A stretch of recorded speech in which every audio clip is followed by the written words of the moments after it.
वही हमरो कपड़ा जाला धोआए, धो के हवाई जहाज में लाद के आओ जर्किन में बेटा हम टूट के गिर गई बा, फिर दोबारा जाई तो रिपेयरिंग होगी। हम छोट मोट आदमी नहीं थी, हम आदमी बनी सब ऑर्डिनरी। रोलें की जानकारी नहीं कि बेतिया से पटना हमार 2 गो बस चलेला, बस पटना पहुंची कि ना पहुंची एकर गारंटी नहीं है, लेकिन पैसेंजर हॉस्पिटल में पहुंच जाए एकर फुल गारंटी बा। ऐसा व्यक्ति भैया बहुत जमींदार के लड़का हैं हम, हमरा जमीन के उतरे नहीं के 1 बीघा में 19 कट्ठा कम 1 कट्ठा बटाई जोती,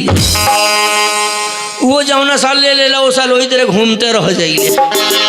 हर साल खेत के जोतनी में 3 गो ट्रैक्टर हमार गरमा के बंद हो जाला, तो वो खेत के जोतनी ना सपरेला तो बापे बेटा मिल के खुरपिए से कोड़ ली सब। इतना भारी जमींदार है भैया, जौना गांव में चल जाइए मजाल लेके के एको गो गांव में भैंस भेटा जा सब तुरा के सरे धो ले ली सब। अब 15 गो पीला पीछे पीछे लग जाए सब, पीला तेले गांव के सिवान टपावल से न तेले वापस ना हो खेल। ऐसा व्यक्ति बनी हम, जौना पंचायती में हम ना जाइले तेले पंचायती फरियाला ना, आ जौना पंचायती में हम चल जाइले लोग हाथ हाथ जूता उठा लेला, उमे को हम पंच हई। और का भाई मुखिया के इलेक्शन आई लेला, वो में लोग हमरो के कहते कि भैया हूँ उठ जो, हम कहनी ना हम ना उठे। ये यही महाराज एगो वोट खातिर अनका पहुनोई के हाथ जोड़ के कहे कि प्रणाम पहुना मकई में दी हो, वोट खातिर के अनका फूफा के कहते प्रणाम फूफा देखिए कोभिए में दी हो।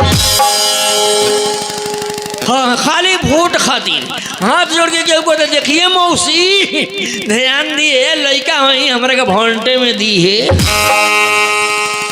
खाली वोट खातिर। यही के मारे हमें इलेक्शन ना लड़ी ले भैया, ना तो कहिए ने हम जीत के MP चाहे विधायक हो गई रहती, यही से हम डराइले। और लेकिन देखले हो खेम लगी इलेक्शन आई रहा तो बोलोरो पर चाहे टेम्पू पर बैनर लागत लो पर प्रत्याशी यही तरह हाथ जोड़ ले रहत और रिकॉर्डिंग गाना बाजत रहा, के तरह बाजत रहा रिकॉर्डिंग गाना, हम हाथ जोड़ले बानी एगो वोट मांगता, हम हाथ जोड़ले बानी एगो वोट मांगता, हम कैसे कही तो से जितला पर ना भेटानी, हम कैसे कही तो से जितला पर ना भेटानी, जीता द पहुना हम घर बनावतानी, अब की जीता द पहुना हम घर बनावतानी।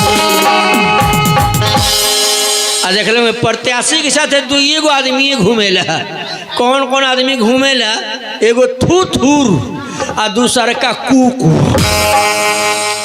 ये 2 आदमी घूमेला। थूथूर ओकरा के कहल जाला कि गलत बात के भी कटिंग करके सही रास्ता पर लिया देवे, वो थूथूर आ कुकुर जानते बनी लोग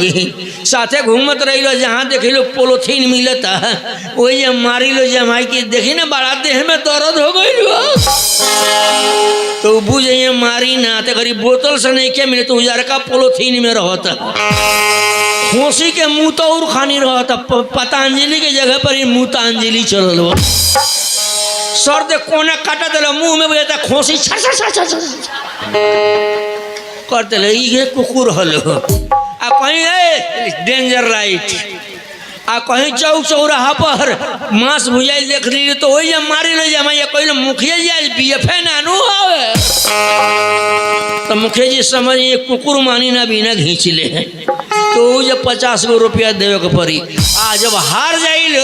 जब लगी गुना भागा कर कि कौना वार्ड में कितना वोट मिले तब कुकुर पहुँचिए सन। आ जानता नहीं क्या कहीं से झगड़ा लगा नहीं सके मुखिया जी हमारा तो समझ में आवता कि वो चारों ओर से जीतत आवता नहीं पटीदार धोखा दे दिले बोलो।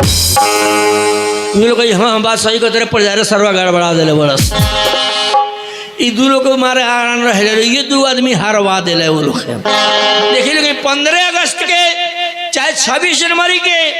अपना देश में आज़ादी के तिरंगा झंडा फहरावल जाला। कोनो गांव में ना मुखिया जी रहनी वो देखे लगे भैया यहाँ के मुखिया के होगी तो खिसियाई मत हम अपना यहाँ के मुखिया जी कहते नहीं आ एक हंसी मजाक समझ के भूलवा दिले के गरज बस सीरियस भइले के गरज नहीं है। 15 अगस्त के 26 जनवरी के अपना हिंदुस्तान में आज़ादी के तिरंगा झंडा फहरावल जाला तो खाली सरकारी कार्यालय में ना असो तो 15 अगस्त के नियम निकल कि हर घर पर सरकारी ध्वज लगावे के रहा। यही तरह सरकारी स्कूल में ना खाली सरकारी कार्यालय में कोई कोई अपना द्वारों पर फहरावेला तो कोनो गांव में मुखिया जी रहनी उहों के सोचने कि अपना द्वार पर आज़ादी के तिरंगा झंडा फहराई और वो लोग देख ले में बड़का आदमी के द्वार पर नौकर जौन बाटे होशियार ना रहेला ज्यादा करके बुरबक के नौकर रहेला तो नौकर रहे बुरबक ओकर से कहले कि रे बांस हला के झंडा बांध के फिट कराओ तो नहा के झंडा फहराए इसलिए नौकर मोहटिया दल झंडा फीटे ना रहे तो मुखिया जी नहीं खिसिया के बोले रे बेवकूफ कथी फहराई रे झंडा फीटे नहीं खे नौकरवा का तो झंडा बा कहाँ तो मुखिया जी कहने की घर में जाके देख रेंगनी पर टांगल बा आ रेंगनी पर परिवार के कपड़ों धरे एक से चिन्हाई धैले ना हड़बड़ी में लागल खोजे हरिहर रंग के मुखियाइन के साया रहे उहे ले चल होता आ वही में फूल बांध के धके बांस में टांग देता आ ऊपर कोई नहीं के देखा कथी में बढ़ले बा तेरे मुखिया जी ने हाथ धोवा के एकदम बंडी लगा के जाता नहीं डोरी खींचता नहीं फूल नीचे गिर गई लोग ताली बजावे लगल तो मुखिया जी अपना मुंह से देश के संबोधित करता नहीं केतरे